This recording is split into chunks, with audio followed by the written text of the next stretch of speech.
Welcome back to Just Chattin', and this is the series of videos we do on Thursday and Sunday evenings just for our own entertainment. So for all of you Audie fans, he is running around here somewhere, and when I was attempting to set up this video, he was helping. So I'd say there's a better than average chance he'll be back, because I don't think he got anywhere near as much attention as he was looking for. So we'll see. Yellow. And by the way, I know this doesn't look terribly yellow against the blue, but it is. So we've got yellow for Catherine. We've got yellow for Lex's mom. We've got yellow for everybody battling cancer, and as always, sending out good wishes into the cosmos for all of you. When we come back, we'll get started.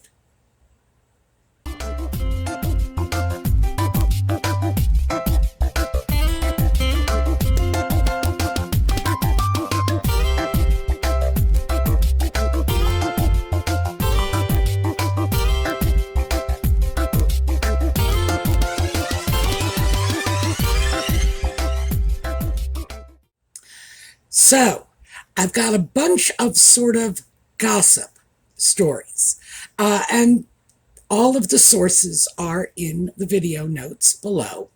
So, take it with a grain of salt or read what you will into it. But this is all published by the mainstream media, which leads me to conclude that if nothing else, even if the interpretations are strange and different, the information is at least factual as far as can be traced back to the sources.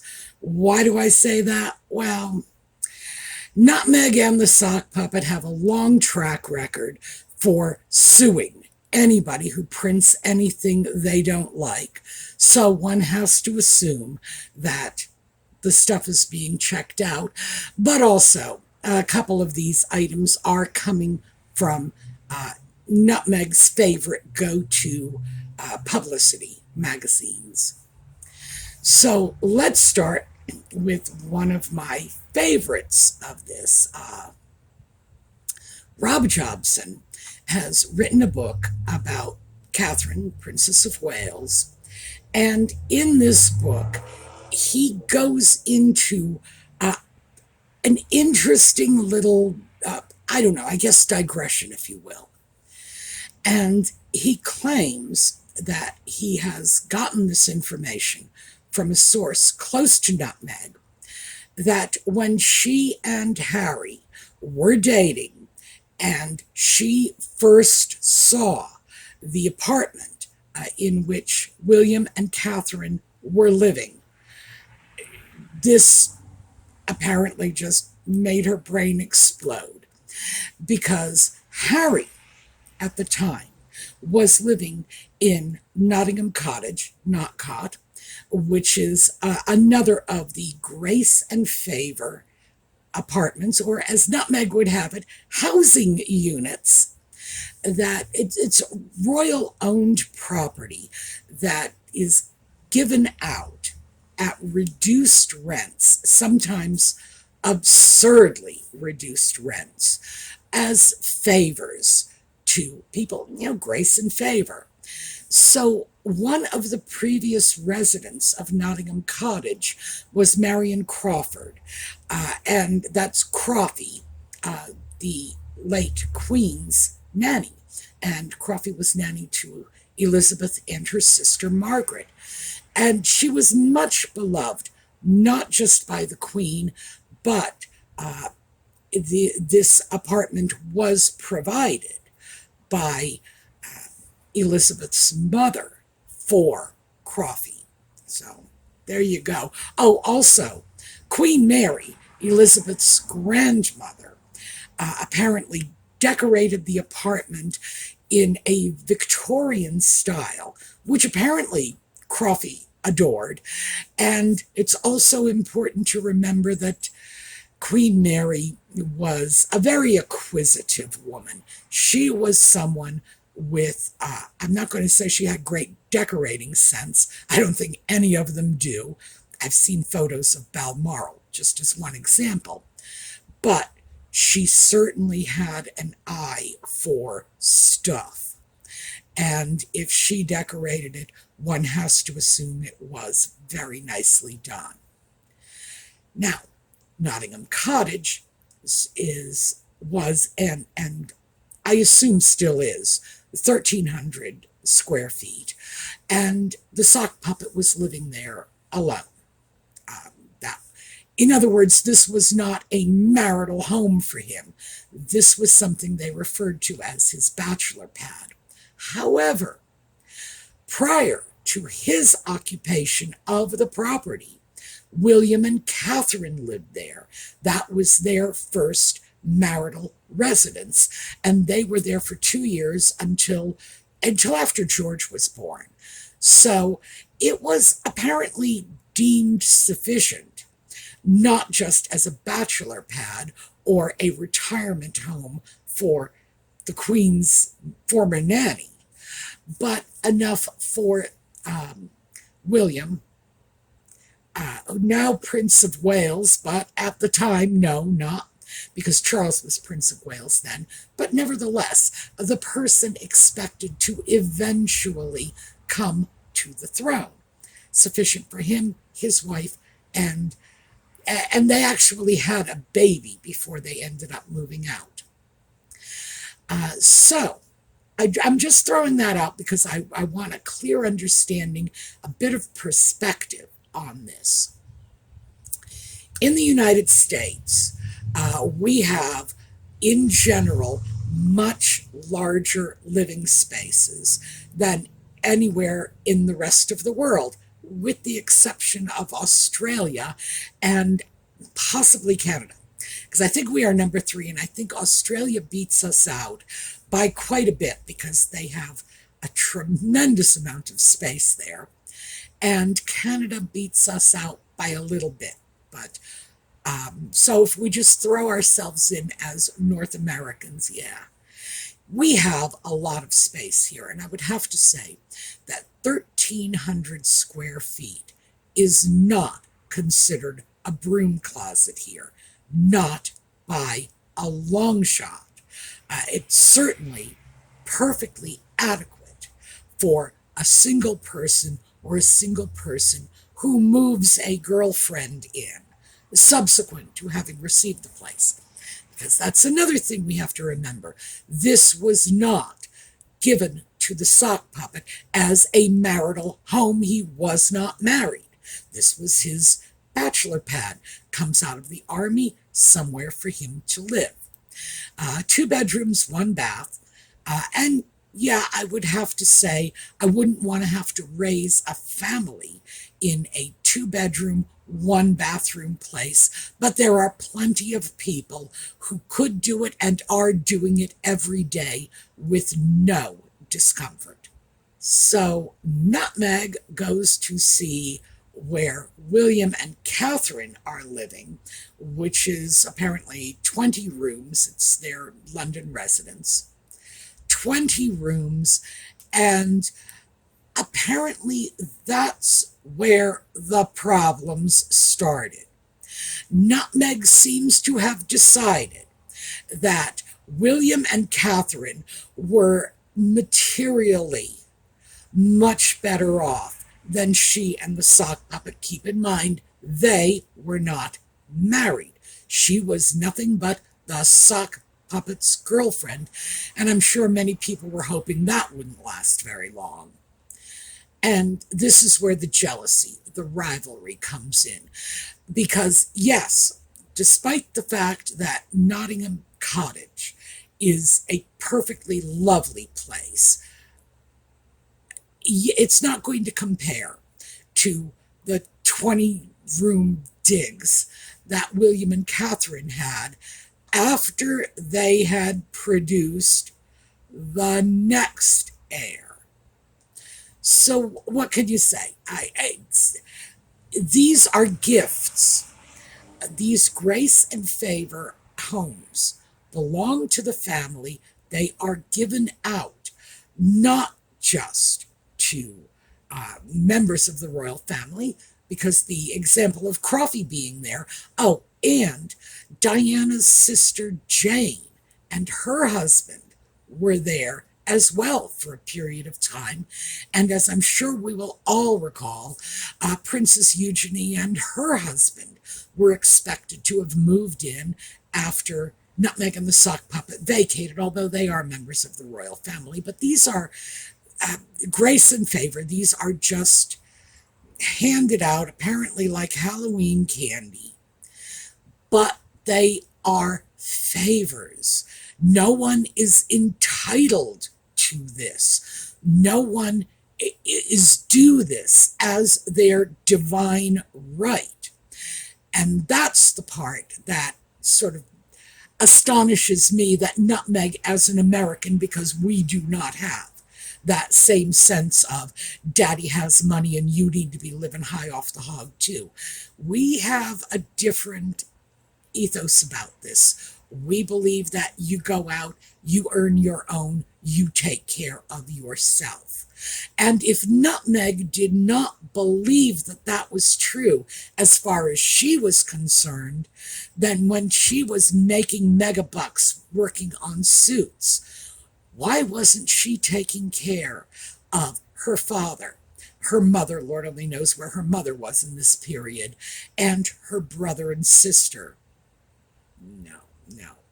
This has nothing to do with Nutmeg feeling the sock puppet deserved parity with his brother. It's simple acquisitiveness. There's no two ways around that. So, and the truth is, I just cannot find a consistent strain of thought going through this. Like I say, if the royal family owed the sock puppet lavish digs because they're rich and he's a relative, why didn't she owe Samantha, Tom Jr., her father, Doria, a big fancy joint when she was making a lot of money? No. We're not seeing this in a global picture. What she was seeing is she expected the same lifestyle as William and Catherine, who were destined to become the Prince and Princess of Wales. This goes back to that whole notion that she thought she ought to be living in Windsor Castle. That's where she wanted to be. And something like Nottingham Cottage was just a decided step down for her. So I found that interesting. I'm looking forward to getting that book, by the way, the one on the Princess of Wales, because who knows what else is in there. But I did find this in particular interesting, because if the speculation is correct, and it is Jobson's speculation, this is where the problems began. That Nutmeg, as a girlfriend, wasn't considered to be of the same status as Catherine, a wife and mother of a future king, which is kind of cuckoo thinking, and that she was going to have the same lifestyle, not just as Catherine, but as the late Queen as well. So, yeah, we had some wildly unrealistic expectations, and it does seem pretty gosh darn clear that she was not amused when she discovered her place in the pecking order. So, let's move away from that for a moment, and let's go off for a couple of others. Well, another article claims that Charles is not answering the sock puppet's phone calls. Now, this has been an ongoing thing ever since Nutmeg and the sock puppet departed the UK, that Charles is not taking the phone calls. We know this. Now, Charles is someone who has been in the public eye for his entire lifetime, which is very close to my entire lifetime. So I'm very, very familiar with everything that has been said publicly about Charles. He doesn't like controversy and discord within his family. He will shy away from that. He is not a personally confrontational person. I have no idea if he is confrontational as a monarch. That could be very different. It could be that he just, pops that crown on his head and says, well, I am the monarch and I will be confrontational. I don't know. But in his personal life, no. Charles has always wanted peace, quiet, serenity in this part of his life.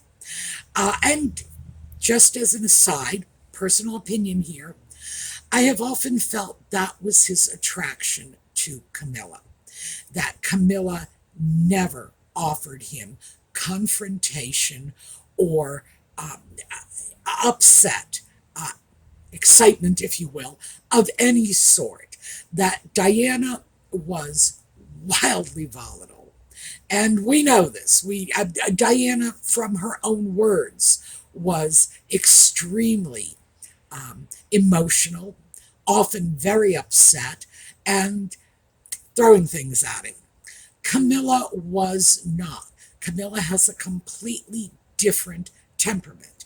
With Camilla, you're not going to get wild temper tantrums. You're just going to get somebody, who's going to take that stiff upper lip British point of view and just say, well, put on your wellies and let's go out and muck the stables. It's probably her idea of as confrontational as it gets. Charles doesn't like this. He never has. And this is something, as I said, we know who he is because he's grown up in front of our eyes. In my case, it's not like he's grown up in front of my eyes. He's sort of grown up with me. We started life as young children together and advanced. So yeah, it's always been there. This is not new news. Would Charles, in fact, ignore the sock puppet's phone calls in order to avoid conflict and controversy, in order to avoid being harangued? Yes, absolutely. And we've heard this, as I say, ever since Nutmeg and the sock puppet left the UK. We have heard story after story about Charles just ducking out, not wanting to deal with it. But today, we have a whole new spin on this. We have a man who, in a very real sense, is fighting for his life every day. The man was diagnosed with cancer, and you don't just make cancer disappear. It doesn't just go away because you're the king and you told it to, or because you had some surgery and the cancer was taken out. The conditions that produced the cancer in the first place are still there. So that cancer goes. The idea that another cancer is not going to take its place in a few days, a few weeks, a few months, a few years, no, this is not how cancer works. It's not a one and done process. So he has that on top of it. And do I believe that he's ducking the sock puppet's phone calls? Abso-freaking-lutely. I believed it in 2020. I believe it today. And today I have much more reason to believe it. So the calls that he is apparently ducking today. Remember, back in 2020, it was the sock puppet's efforts to negotiate a very favorable exit from the UK after the fact. which, by the way, is no way to negotiate.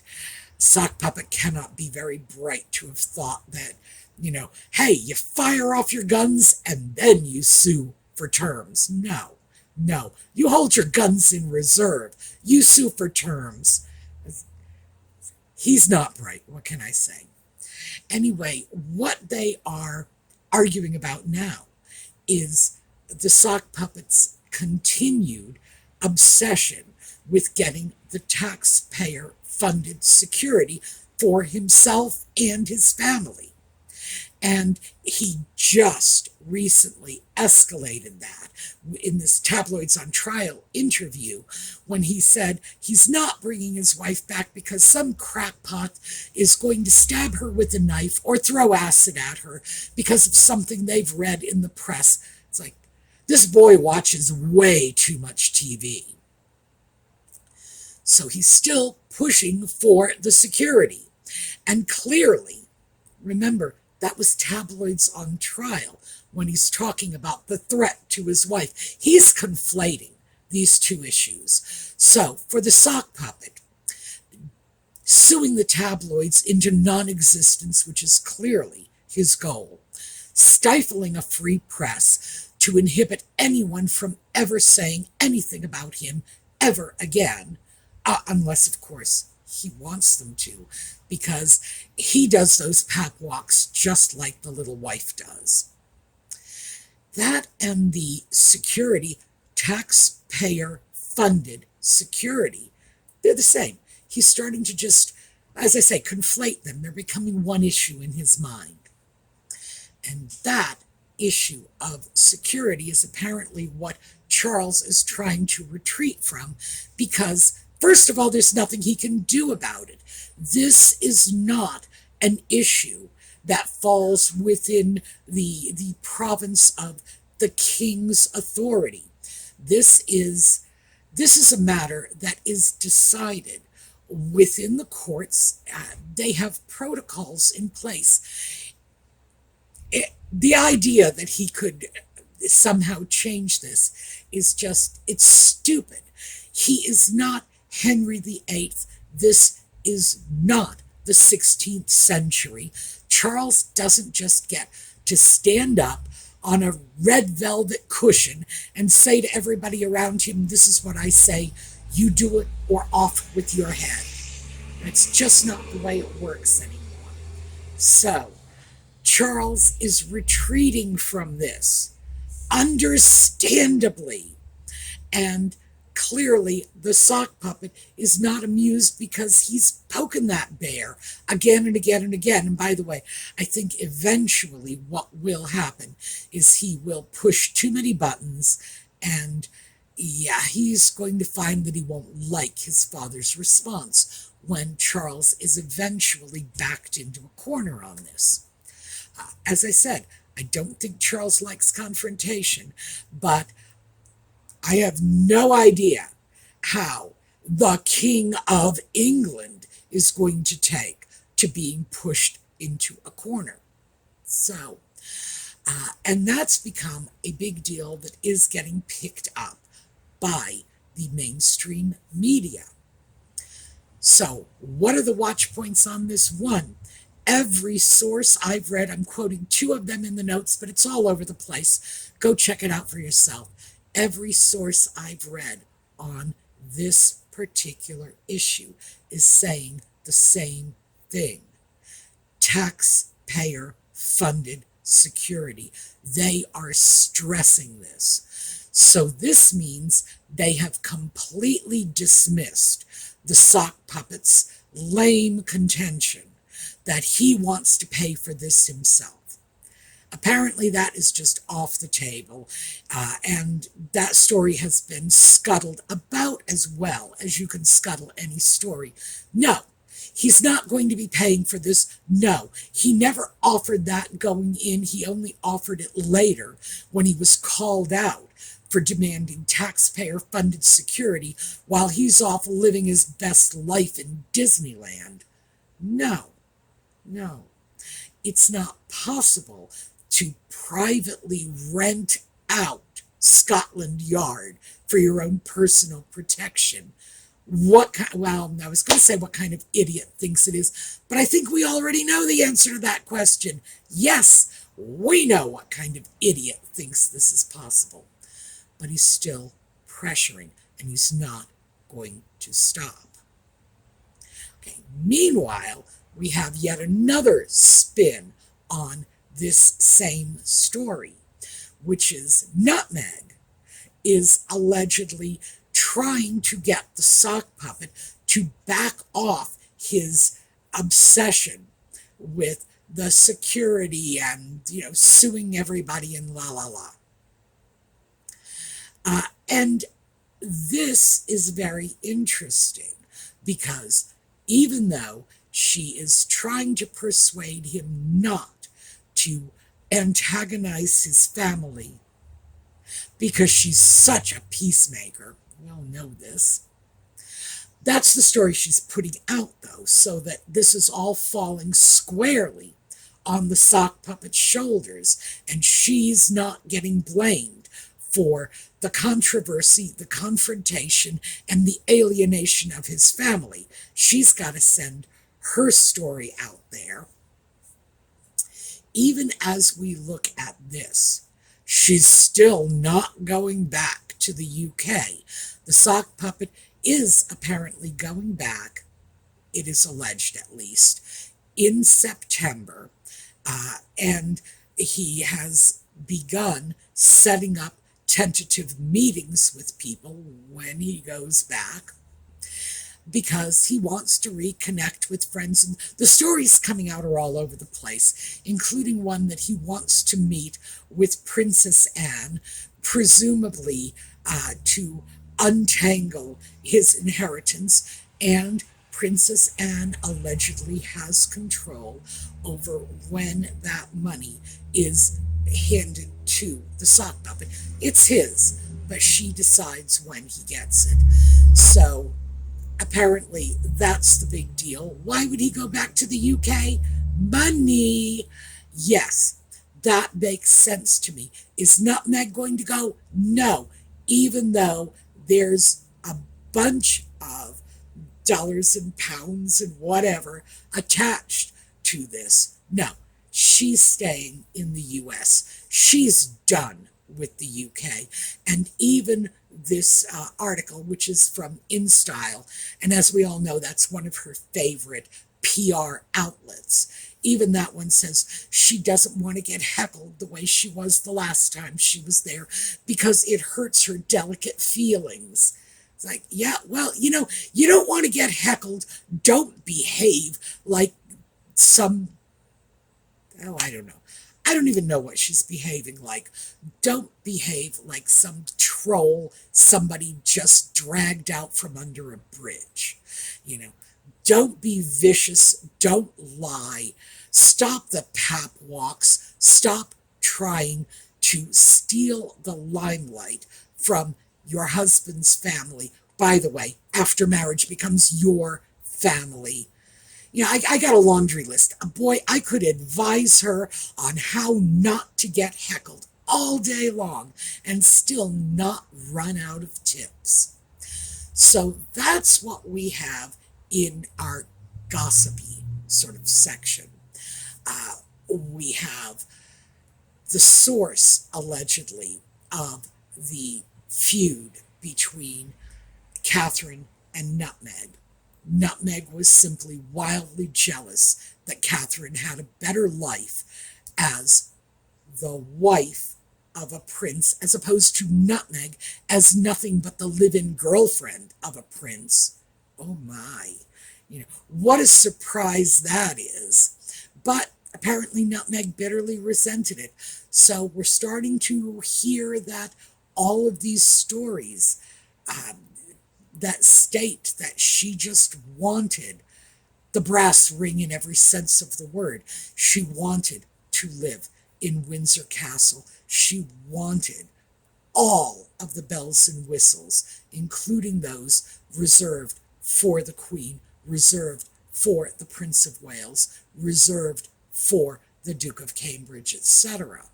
Yeah, apparently she was really grabby.